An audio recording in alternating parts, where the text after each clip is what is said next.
Saudamos a você, estimado amigo e irmão, e convidamos para a nossa reflexão semanal hoje sobre o tema liberdade, a partir da 7ª petição do Pai Nosso. Que o bondoso Deus, Pai, Filho e Espírito Santo, que até aqui nos trouxe, também nos acompanhe com sua graça e bênção neste momento de reflexão, bem como também em toda a nossa vida.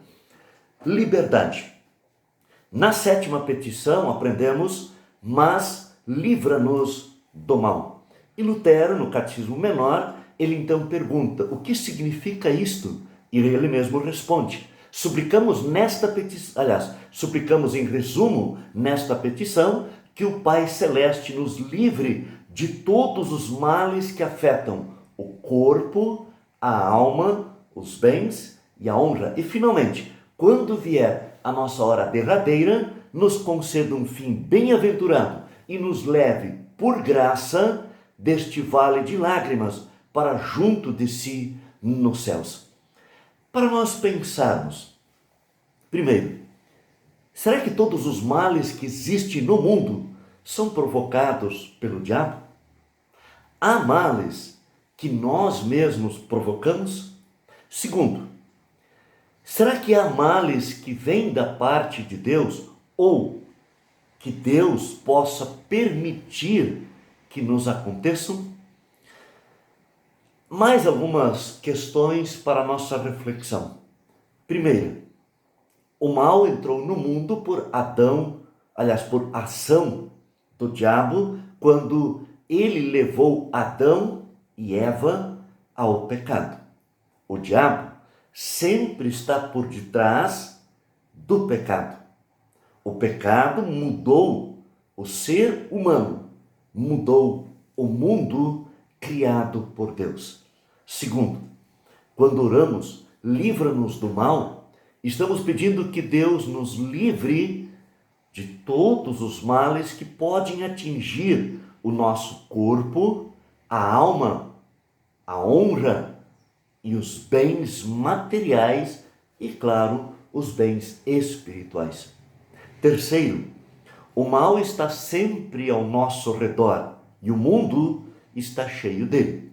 Por isso, pedimos que Deus nos livre do mal e pedimos que Ele nos dê forças para suportá-lo, que Ele nos ajude a carregar a nossa cruz, que nos dê uma morte feliz e nos leve, então, finalmente, para junto dele no lar celestial, isto é, os céus.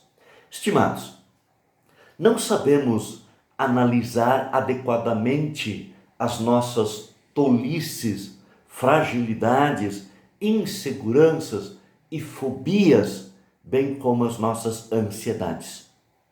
E então levamos a vida sem nunca adentrar o mais íntimo do nosso ser, sem fazer uma análise profunda com base na Santa Palavra de Deus.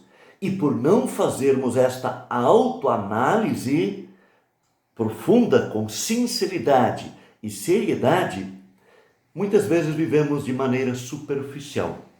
Culpamos o outro e até mesmo a Deus pelos males que nós provocamos ou os males que nos acontecem. Esquecemos que somos nós mesmos os causadores de todos os males que nos sobrevêm. Presta atenção nesta historinha. Um homem, um executivo de uma grande empresa, acordou atrasado. É que ele tinha que trabalhar até tarde da noite, na noite anterior. Então, com pressa, foi fazer a barba.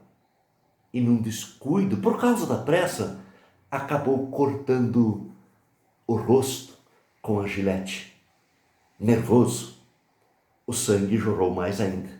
Precisou então fazer um curativo. Atrasou mais ainda. E quando finalmente sentou para tomar o café, ao pegar o sanduíche, esbarrou na xícara de café, que derramou, caindo café em sua camisa branca. Mais raiva ainda ficou, rasgou a camisa, acabou derramando também, derrubando a garrafa de café, o estrago em cima da mesa. Pergunto, ele resolveu o problema do seu atraso? Não. Ao contrário, provocou mais problemas ainda para ele e para a sua família. Ou seja, pensa na sua vida, caro amigo e irmão. Os problemas que aconteceram e talvez estejam acontecendo agora, que você está vivendo, quantos deles são ou foram causados por Satanás? E quantos deles são ou foram causados por você mesmo, pela sua atitude errada diante de um acontecimento? Pense nisto e reflita comigo. Nossos maiores males não são o mal que acontece, mas a maneira como nós reagimos diante do acontecido. Aquilo que acontece na minha vida, isso eu não posso mudar. Mas a maneira como eu vou reagir, essa atitude depende de mim. Depende do meu estado de espírito. Depende de onde está o meu coração. Se o meu coração está em Deus ou se ele está em algum outro lugar.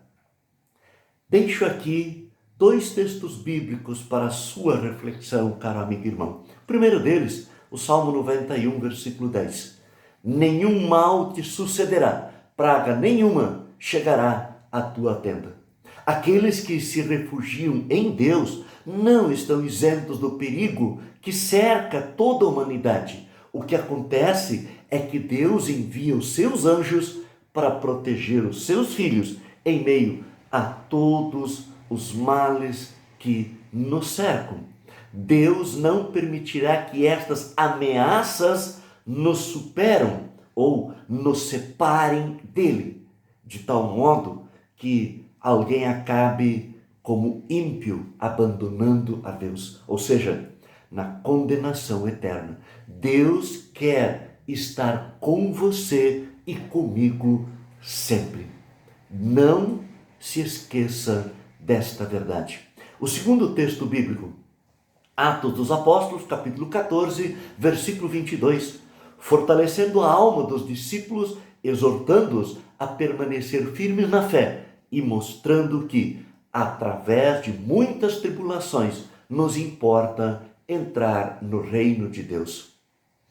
Fortalecendo a alma dos discípulos. O apóstolo Paulo, ele estava em viagem, então reuniu os seus líderes, colaboradores, para lhes fortalecer a alma. O encorajamento afeta e fortalece todo o nosso ser. Quando você fortalece a sua fé em Jesus, por meio da palavra e dos sacramentos da Santa Ceia, todo o seu ser e toda a sua vida é fortalecida por meio de tribulações. A pressão, dificuldade, a oposição são coisas esperadas pelo povo de Deus em sua caminhada neste mundo em direção ao lar celeste nos céus. Prezados, precisamos estar preparados para a oposição do mundo e de todos aqueles que não acreditam em Deus. Por isso, esse momento adverso que vivemos no Brasil e no mundo não deveria ser novidade para nós cristãos, mas acaba sendo porque achamos que a vida cristã é um mar de rosas, estava tudo muito tranquilo, muito fácil, só bênçãos, só progresso, só prosperidade. E depois queremos culpar alguém outro. Não podemos agir assim, não devemos agir assim. Desta maneira, nos enganamos a nós mesmos. Vamos então continuar orando e vamos continuar ler e meditar na palavra de Deus, a participar dos cultos e da Santa Ceia com frequência, regularidade, e Deus nos protegerá contra todos os males que afetam o corpo, a alma, os bens materiais e a honra. E por fim, quem não é compassivo, tolerante e afetivo consigo mesmo, não pode ser compassivo, tolerante, afetivo com outras pessoas. Liberdade é o que Deus nos dá em seu Filho Jesus Cristo para viver a fé no dia a dia de todo o nosso viver. Amém. Gratidão pela sua companhia e votos de uma abençoada semana e até na próxima semana, se Deus assim o permitir. Fiquem com Jesus.